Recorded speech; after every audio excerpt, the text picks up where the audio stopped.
Witam from BA. This is a Rorschach Poland update from the 3rd of July 2025. A quick summary of what's going down in Poland.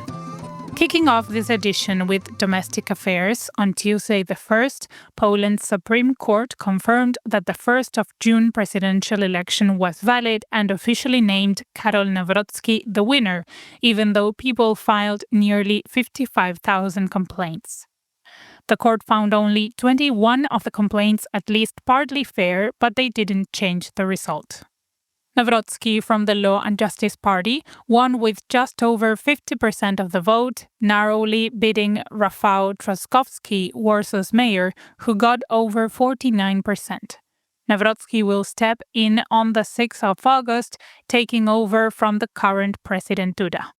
Meanwhile, on Monday the 30th, Poland finished its 6-month term leading the EU Council, focusing on security issues amid the wars in Ukraine and the Middle East. While in charge, Polish leaders worked to stop illegal migration, improve civil protection, and fight crimes like human trafficking and arms smuggling. Tomasz Siemoniak, the interior minister, said Russia and Belarus are using migrants on Poland's eastern borders as a form of hybrid warfare, and in response, the EU gave Poland $56 million last December to help secure those borders, with civil defense becoming a bigger priority for the EU as well. On the same day, Donald Tusk, the prime minister, met with Poland's top security officials who said the border situation is still tense with ongoing illegal crossings and threats from neighbors. Still on security, on Tuesday the 1st, PM Tusk said Poland will bring back temporary border checks with Germany and Lithuania starting the 7th of July, which Poland had taken down in 2007 to follow the EU's Schengen rules. The checks will also include patrols and monitoring of forests and small roads along the Lithuanian border with help from the Territorial Defense Force. Germany brought back its own border checks in October 2023 to stop illegal migration and refused to take back migrants who crossed into Poland from the German border. Duda criticized opposition politicians and activists who've been patrolling the border by themselves, saying that stopping cars and checking migrants without permission interferes with official work and can be dangerous. Since April, Operation Bridge, Poland's official border security team, has caught about 2,000 individuals, including illegal immigrants and smugglers. In other news, on Sunday the 29th, its head, Jarosław Kaczyński, the head of the Law and Justice Party, said that his party will modernize and push for constitutional changes to win back the majority in parliament in the 2027 elections at a party event in Przysuska, in south-central Poland. He added that the country needs a new constitution to better protect democracy and the rule of law. He also talked about building a more tech-based system to bring in new members, adding that it's time to encourage more cooperation between different political groups. He also backed private business, but said some state control is still needed to protect national interests. What's more, Kaczyński blamed Law and Justice's 2023 loss on challenges like COVID, inflation, and controversies like misuse of public funds and issues with media independence. Following that, on Monday the 30th, President Duda attended the UN's Financing for Development conference in Seville, Spain, focused on helping poorer countries tackle their biggest challenges.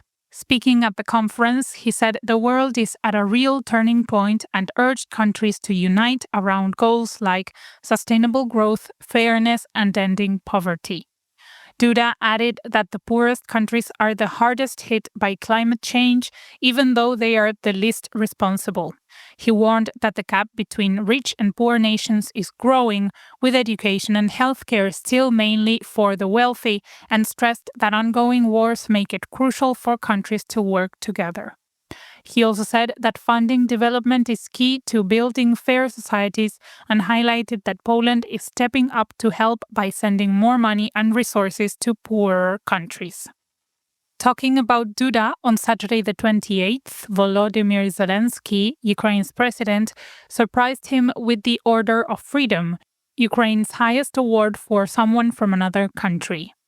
Duda made a surprise visit to Kiev that day, joining Constitution Day celebrations and meeting with Zelensky. The award was to thank him for standing by Ukraine, supporting its independence, and helping build strong ties between the two countries. Duda has backed Ukraine since the war with Russia began in 2022 and has visited several times, including on Ukraine's Independence Day in August 2024. On news from another meeting on Thursday the 3rd, President Duda met with Pope Leo XIV at the Vatican. This was their second meeting since the Pope was elected in May. They talked about the war in Ukraine, with the Pope even offering to help mediate peace talks between Russia and Ukraine. They also discussed Europe's overall security and the need for cooperation to maintain stability. Duda said that Poland has had a strong spiritual connection with the Vatican for over 1,000 years and wants to keep building on that.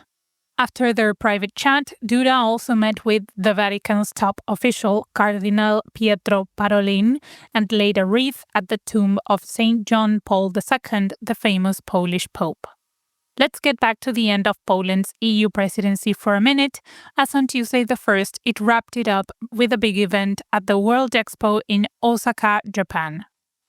Polish officials like Dorota Niedziela, the deputy speaker, and Jerzy Owsiak, founder of the Great Orchestra of Christmas Charity, took part in the event, which focused on broad security issues like health and mental well-being and showcased Polish culture and community projects.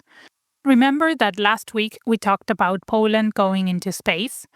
Well, on Wednesday the 2nd, PM Tusk and other Polish officials had a live video chat with Sławomir Urzędowski-Wiśniewski, the Polish astronaut on the International Space Station. Tusk called him a national hero and said that the mission is the beginning of a bright future for Poland in space research. Other officials, including the Deputy Prime Minister and the head of the Polish Space Agency, also joined the call. Earlier that day, the astronaut spoke with 300 students in Łódź, central Poland, answered their questions, and performed science experiments demonstrating how water and different forces behave in microgravity. The Polish Space Agency also gave the students a special telegraph key to encourage their continued interest in space. Meanwhile, on Friday the 27th, police launched a manhunt for 57-year-old Tadeusz Duda, who's wanted for killing his mother-in-law, daughter, and son-in-law, and seriously hurting another family member in Limanowa County in southern Poland. He had domestic abuse charges and a restraining order against contacting the family members he later attacked. Police think he planned the whole thing, and they are offering about $13,000 for any information that helps catch him. They warned that anyone helping him could go to jail. The manhunt is huge, with special forces, firefighters, border guards, and the army participating. They are using dogs, helicopters, drones, and thermal cameras to catch the criminal. The police found his car abandoned near a forest and told people to stay out of the woods because anyone there might get mistaken for him. And to close this edition, the vacation season continues, and on Tuesday the 1st, the Polish police announced that starting in early July and going until the 29th of August, 16 officers will help out in popular tourist spots along the coasts of Croatia and Bulgaria. They'll support Polish tourists, work with the local police, and stay in touch with consulates.